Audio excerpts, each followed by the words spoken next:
Bible in Basic English. The Second Book of Kings. Chapter 1.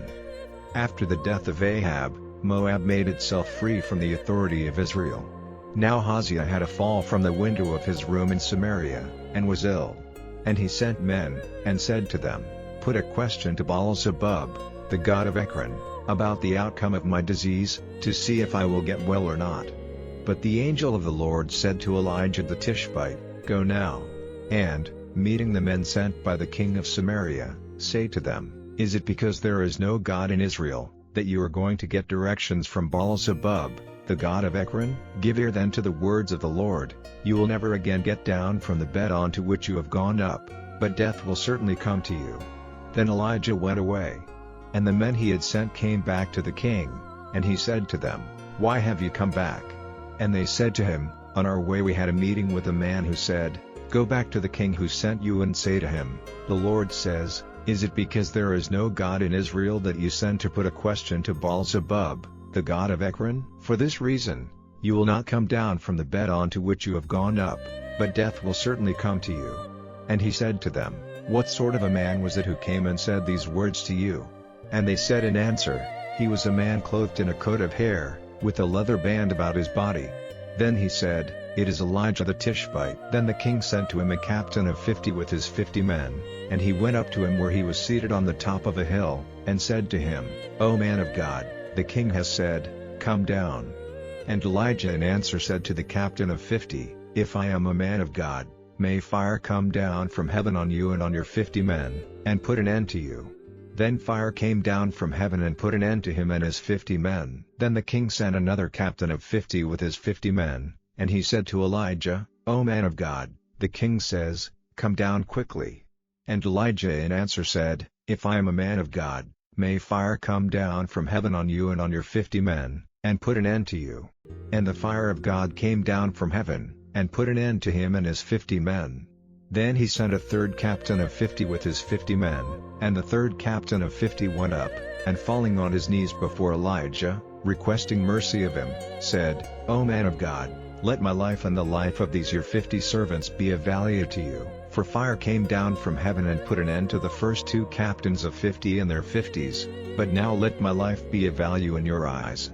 Then the angel of the Lord said to Elijah, "Go down with him, have no fear of him." So he got up and went down with him to the king. And he said to him, "This is the word of the Lord, because you sent men to put a question to Baal-zebub, the god of Ekron. For this reason you will never again get down from the bed onto which you have gone up, but death will certainly come to you." So death came to him, as the Lord had said by the mouth of Elijah. And Jehoram became king in his place in the 2nd year of the rule of Jehoram, son of Jehoshaphat, king of Judah, because he had no son. Now the rest of the acts of Ahaziah, are they not recorded in the book of the history of the kings of Israel? Chapter 2. Now when the Lord was about to take Elijah up to heaven in a great wind, Elijah went with Elisha from Gilgal. And Elijah said to Elisha, "Come no farther, for the Lord has sent me to Bethel." But Elisha said, "As the Lord is living and as your soul is living, I will not be parted from you." So they went down to Bethel. And at Bethel the sons of the prophets came out to Elisha and said, "Has it been made clear to you that the Lord is going to take away your master from over you today?" And he said, "Yes, I have knowledge of it, say no more." Then Elijah said to him, "Come no farther, for the Lord has sent me to Jericho." But he said, "As the Lord is living and as your soul is living, I will not be parted from you." So they went on to Jericho. And at Jericho the sons of the prophets came up to Elisha and said to him, "Has it been made clear to you that the Lord is going to take away your master from over you today?" And he said in answer, "Yes, I have knowledge of it, say no more." Then Elijah said to him, "Come no farther, for the Lord has sent me to Jordan." But he said, "As the Lord is living and as your soul is living, I will not be parted from you." So they went on together. And 50 men of the sons of the prophets went out and took their places facing them a long way off, while the 2 of them were by the edge of Jordan. Then Elijah took off his robe, and, rolling it up, gave the water a blow with it, and the waters were parted, flowing back this way and that, so that they went over on dry land. And when they had come to the other side, Elijah said to Elisha, "Say what you would have me do for you before I am taken from you." And Elisha said, Be pleased to let a special measure of your spirit be on me." And he said, "You have made a hard request. Still, if you see me when I am taken from you, you will get your desire, but if not, it will not be so." And while they went on their way, going on talking together, suddenly there were carriages and horses of fire separating them from one another, and Elijah went up to heaven in a great wind. And when Elisha saw it, he gave a cry, my father, the carriages of Israel and its horsemen." And he saw him no longer, and he was full of grief. Then he took up Elijah's robe, which had been dropped from him, and went back till he came to the edge of Jordan. And he took Elijah's robe, which had been dropped from him, and giving the water a blow with it, said, "Where is the Lord, the God of Elijah?" And at his blow the waters were parted this way and that. And Elisha went over. And when the sons of the prophets who were facing him at Jericho saw him, they said, "The spirit of Elijah is resting on Elisha." And they came out to him, and went down on the earth before him, and they said, "Your servants have with us here 50 strong men. Be pleased to let them go in search of Elijah, for it may be that the Spirit of the Lord has taken him up and put him down on some mountain or in some valley." But he said, "Do not send them." But when they kept on requesting him, he was shamed and said, "Send, then." So they sent 50 men, but after searching for 3 days, they came back without having seen him. And they came back to him, while he was still at Jericho, and he said to them, "Did I not say to you, go not?" Now the men of the town said to Elisha, "You see that the position of this town is good, but the water is bad, causing the young of the cattle to come to birth dead." So he said, "Get me a new vessel, and put salt in it," and they took it to him. Then he went out to the spring from which the water came, and put salt in it, and said, "The Lord says, now I have made this water sweet, no longer will it be death-giving or unfertile." And the water was made sweet again to this day, as Elisha said. Then from there he went up to Bethel, and on his way, some little boys came out from the town and made sport of him, crying, "Go up, old no hair! Go up, old no hair!" And turning back, he saw them, and put a curse on them in the name of the Lord. And 2 she-bears came out of the wood and put 42 of the children to death. Chapter 3. And Jehoram, the son of Ahab, became king over Israel and Samaria in the 18th year of the rule of Jehoshaphat, king of Judah, and he was king for 12 years. He did evil in the eyes of the Lord, but not like his father and his mother, for he put away the stone pillar of Baal which his father had made. But still he did the same sins which Jeroboam, the son of Nebat, did and made Israel do, he went on in them. Now Mesha, king of Moab, was a sheep farmer, and he gave regularly to the king of Israel the wool from 100,000 lambs and 100,000 sheep. But when Ahab was dead, the king of Moab got free from the authority of the king of Israel. At that time, King Jehoram went out from Samaria and got all Israel together in fighting order.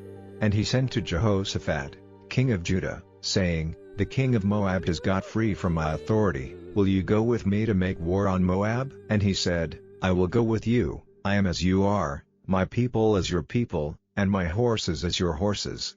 And he said, "Which way are we to go?" And he said in answer, "By the wasteland of Edom." So the king of Israel went with the king of Judah and the king of Edom by a roundabout way for 7 days, and there was no water for the army or for the beasts they had with them. And the king of Israel said, "Here is trouble, for the Lord has got these 3 kings together to give them into the hands of Moab." But Jehoshaphat said, "Is there no prophet of the Lord here, through whom we may get directions from the Lord?" And one of the king of Israel's men said in answer, "Elisha, the son of Shaphat, is here, who is servant to Elijah." And Jehoshaphat said, "The word of the Lord is with him." So the king of Israel and Jehoshaphat and the king of Edom went down to him. But Elisha said to the king of Israel, "What have I to do with you? Go to the prophets of your father and your mother." And the king of Israel said, "No, for the Lord has got these 3 kings together to give them up into the hands of Moab." Then Elisha said, "By the life of the Lord of armies whose servant I am, if it was not for the respect I have for Jehoshaphat, king of Judah, I would not give a look at you, or see you. But now, get me a player of music, and it will come about that while the man is playing, the hand of the Lord will come on me and I will give you the word of the Lord." And they got a player of music, and while the man was playing, the hand of the Lord was on him. And he said, "The Lord says, I will make this valley full of water holes." For the Lord says, though you see no wind or rain, the valley will be full of water, and you and your armies and your beasts will have drink. And this will be only a small thing to the Lord. In addition, he will give the Moabites into your hands. And you are to put every walled town to destruction, cutting down every good tree, and stopping up every water spring, and making all the good land rough with stones. Now in the morning, about the time when the offering was made, they saw water flowing from the direction of Edom till the country was full of water. Now O Moab, hearing that the kings had come to make war against them, got together all who were able to take up arms and went forward to the edge of the country. And early in the morning they got up, when the sun was shining on the water, and they saw the water facing them as red as blood. Then they said, "This is blood, it is clear that destruction has come on the kings, they have been fighting one another. Now come, Moab, let us take their goods." But when they came to the tents of Israel, the Israelites came out and made a violent attack on the Moabites, so that they went in flight before them, and they went forward still attacking them, pulling down the towns, covering every good field with stones, stopping up all the water springs, and cutting down all the good trees. They went on driving Moab before them till only in Kir Hareseth were there any Moabites, and the fighting men went round the town raining stones on it. And when the king of Moab saw that the fight was going against him, he took with him 700 men armed with swords, with the idea of forcing a way through to the king of Aram, but they were not able to do so. Then he took his oldest son, who would have been king after him, offering him as a burnt offering on the wall. So there was great wrath against Israel, and they went away from him, back to their country.